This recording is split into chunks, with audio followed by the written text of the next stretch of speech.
Et bonjour. Alors voilà, ce live complètement à l'improviste, improvisé, et pour vous montrer un petit peu ce que je pratique le matin et ce que je vous proposerai de pratiquer avec moi dans les ateliers que je vous proposerai si ça vous intéresse dans quelques temps. En tout cas, on fera, comme je vous l'ai dit, un webinaire test pour que vous ayez une vue globale des activités que je propose dans les ateliers. Et en attendant, ce matin, j'avais vraiment envie de faire ça avec vous et vous dire que la première chose à faire pour s'occuper de soi, voilà, c'est à petits pas, c'est de prendre justement quelques nouvelles habitudes déjà le matin. Alors, avant de continuer, je vous préviens que je ne vois absolument rien. Je ne vois pas les commentaires, je ne me vois pas très bien, je ne vois pas qui est là, donc c'est une navigation totale comme ça, à vue. En tous les cas, on verra ce que ça donne après, quand ça sera publié. S'il y a des personnes, je vous souhaite la bienvenue. S'il y a des personnes en replay, tant mieux. Je vous souhaite aussi la bienvenue et surtout, j'espère que ces petits gestes, parce que ce sont des petits gestes, vous aideront à bien démarrer votre journée. Alors là, je vous l'ai dit, prendre soin de soi, c'est des petits gestes et ça peut commencer aussi le matin par prendre un verre d'eau au réveil. Voilà, pour déjà nous réhydrater un petit peu après cette longue nuit de sommeil. Enfin, j'espère que pour vous, elle a été longue et réparatrice. Et puis ensuite, on a besoin aussi de déverrouiller un petit peu nos articulations, reprendre contact avec notre corps, le remettre en mouvement et puis l'échauffer, hein, parce qu'on était un petit peu quelquefois tendu pendant la nuit. Alors, le premier geste que je vous propose peut être tout simplement celui-là, c'est-à-dire que vous levez les bras doucement, doucement, vous ne tirez pas, c'est pas un étirement stretching, c'est juste un réveil musculaire. Donc on va doucement sentir ce qui se passe dans notre corps, dans notre dos, dans nos jambes. Et là, le mouvement, il vient plus du bassin. On ne lève pas trop les épaules. Hein. On soulève en même temps le pied. Je ne sais pas si vous voyez. En fait, vous soulevez le pied opposé au bras. Alors, on peut le faire les deux bras ensemble. Et vous voyez, mon bassin monte d'un côté et de l'autre. Alors ça, moi, je l'aime bien quand je ne peux rien faire d'autre, que j'ai juste besoin de réveiller un peu toute la machine. J'aime bien faire ça parce que ça me remet en contact avec moi, vraiment très facilement. Ensuite, si vous avez un peu plus de temps, que vous avez plus envie de prendre plus de temps pour vous, vous pouvez faire des cercles avec les poignets dans un sens et dans l'autre. On ajoute ensuite les coudes. Alors pour les personnes qui m'ont déjà vu pratiquer ça, évidemment, vous allez me dire c'est toujours la même chose. Ben oui, c'est souvent la même chose, on varie. Après on fait des épaules, on varie évidemment, il y a beaucoup de façons différentes de faire ces mouvements, ces routines. Mais celle-là, c'est une des plus simples, des plus rapides. Donc les épaules vont en arrière et aussi en avant. Et évidemment, en faisant tous ces mouvements, on respire calmement. La respiration, c'est j'inspire par le nez et je prends conscience que mon diaphragme, enfin l'air, je visualise l'air qui descend dans mon ventre et je souffle, mon ventre se rentre, je souffle par la bouche. Ça c'est une autre étape, la respiration, mais déjà ce principe de base, inspire et sentez cet air qui descend. Évidemment il va dans vos poumons, mais comme le diaphragme va descendre, ça va faire gonfler votre ventre. Et c'est le but de cette respiration ventrale, c'est vraiment d'aller prendre conscience de ce mouvement du diaphragme qui descend et qui monte.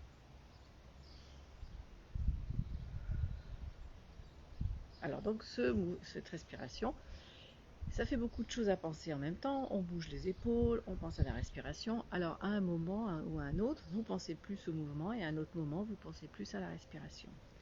Un jour, vous vous dites, bon alors aujourd'hui, je vais plus être consciente et plus attentive à ma respiration. Puis un autre jour, vous allez plus sentir le mouvement des épaules. Après les épaules, on va passer à faire des cercles avec le bassin. Comme si vous étiez dans un tonneau et que vous voulez faire le tour du tonneau avec vos hanches.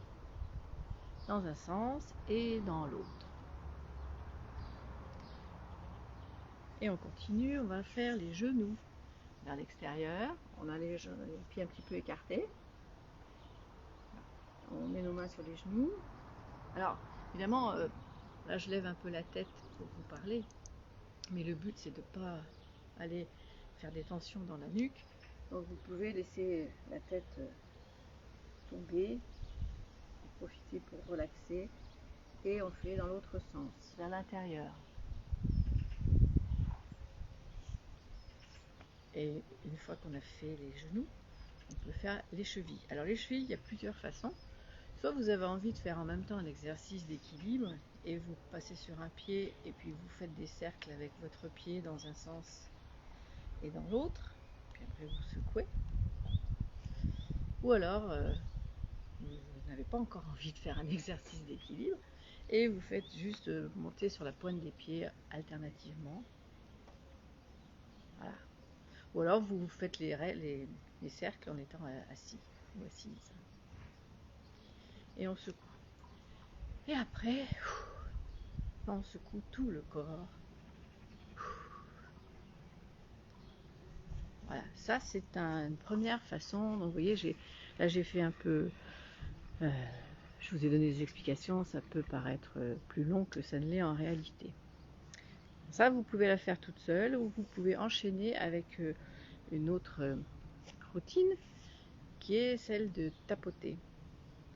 Réveiller. Alors vous pouvez commencer par le bas du bras ou par l'épaule, comme vous le souhaitez, mais en tout cas vous mettez la main en coupe et vous tapez. Il y a eu un appel qui a perturbé ma belle diffusion. Bon alors je vois pas du tout s'il y a... Ah, et je vois qu'il y a une personne, mais alors je ne sais pas qui est là. Je dis bonjour et on continue. Je vais voir s'il y a un commentaire. Non, je veux pas trop bouger le pied de la caméra parce que après ça va fausser le champ. Alors j'étais en train de vous dire, on descend en tapotant et si vous avez envie de tapoter plus fort, vous tapotez plus fort. Si ça vous fait mal, vous tapotez moins fort. Là, on descend et on remonte. On passe sur l'épaule et en soutenant votre coude avec l'autre main pour pas prendre des tensions dans l'autre bras et dans l'autre épaule. Là, le long de la taille, on tapote et on fait pareil de l'autre côté. On descend et on monte. Alors vous faites 2 ou 3 fois comme vous voulez. Je fais très très vite, hein, mais normalement, là c'est juste pour vous donner une idée. En pratique, on est beaucoup plus attentionné, beaucoup plus concentré sur ce qu'on fait. On ne parle pas comme ça, comme je suis en train de vous le faire. On est connecté, c'est déjà une des façons d'aller vers soi-même, de se connecter à soi, de prendre ce temps et de ne penser qu'à ce qu'on est en train de faire et pas j'ai ci, j'ai mon rendez-vous, j'ai ça. Non, je prends ce temps-là. C'est pour ça que je vous invite à faire l'une ou l'autre si vous n'avez pas beaucoup de temps. C'est pas la peine de faire ça en vitesse et vous dire ah, il faut que je fasse ça. Non, non, prenez 2-3 minutes, c'est déjà pas mal. Donc, on en était au bras et la taille, on a fait la taille, derrière les épaules et on fait le ventre. Les mains et les bras sont relâchés, les épaules bien descendues. Et vous soufflez. Et après, on va derrière. Alors vous frottez au niveau des reins et vous écartez. Je ne sais pas si vous m'entendez, je pense que vous m'entendez. Et vous tapotez comme ça. Là c'est important les reins parce que c'est la source de l'énergie vitale.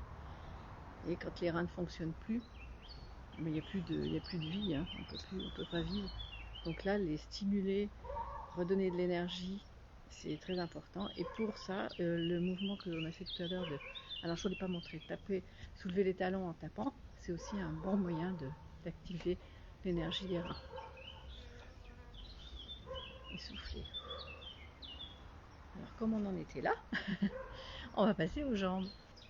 Pareil, les jambes, si vous avez envie de faire un exercice d'équilibre, vous pouvez vous mettre sur une jambe et vous tapotez le long des cuisses, des genoux et vous descendez jusqu'aux chevilles. Une ou deux fois. Si vous, et vous faites de l'autre côté pareil. Si vous n'avez pas envie de faire ça en équilibre, vous pouvez poser vos pieds sur une chaise. Ou alors vous faites les deux jambes en même temps en partant par l'extérieur, par exemple.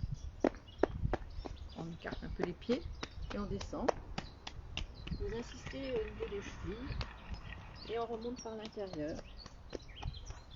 Pareil, une ou deux fois. Ou comme vous le sentez, si vous avez envie de faire plus, vous pouvez faire plus. Moi, je vous propose un schéma minimum.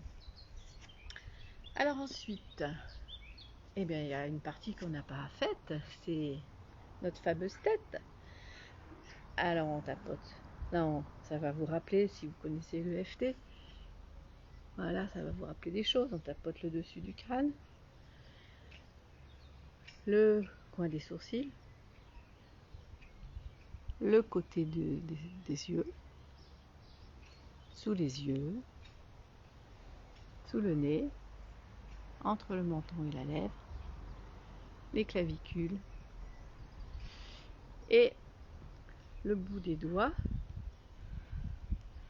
Éventuellement, vous pouvez faire les poignets là, le bout des doigts, et on secoue. Et bien voilà, ça c'est déjà. Et après, bien sûr, on se place comme ça en position de présence, de connexion, et on fait un petit retour, un petit scan, comment c'est dans mon dos, dans mes épaules, dans mes mains. Est-ce que c'est moins crispé? Comment c'est? Est-ce que c'est plus souple que tout à l'heure ou pas? Et cette position qu'on appelle Wuji en Qigong, voilà, vous pouvez y rester pour vous permettre une mini méditation ou une plus grande si vous avez envie. Et voyez là, moi je suis avec le jardin, le soleil, le ciel bleu. Alors c'est assez idyllique et parfait, hein. C'est un joli matin. Après il y a des matins qui sont pas comme ça, on n'est pas dans le jardin, on est dans notre salle de bain, dans notre cuisine ou n'importe où, dans notre chambre. Il pleut, il y a de l'orage, il fait froid. Voilà, c'est pas pareil, mais on note aussi tout ce qui est là. Et puis après, éventuellement, ouais, pas éventuellement, sûrement, vous vous remerciez d'avoir pris ce moment pour vous et vous vous souhaitez une agréable journée comme je vais le faire maintenant, parce que je ne vais pas vous retenir trop longtemps. Et je voulais vous montrer mon joli bol. Je ne sais pas si vous voyez l'inscription à l'endroit ou à l'envers, mais il est marqué Good morning sunshines. Alors je vous le redis, good morning, bonne journée les sunshines, et puis surtout pratiquez. À bientôt, bye bye.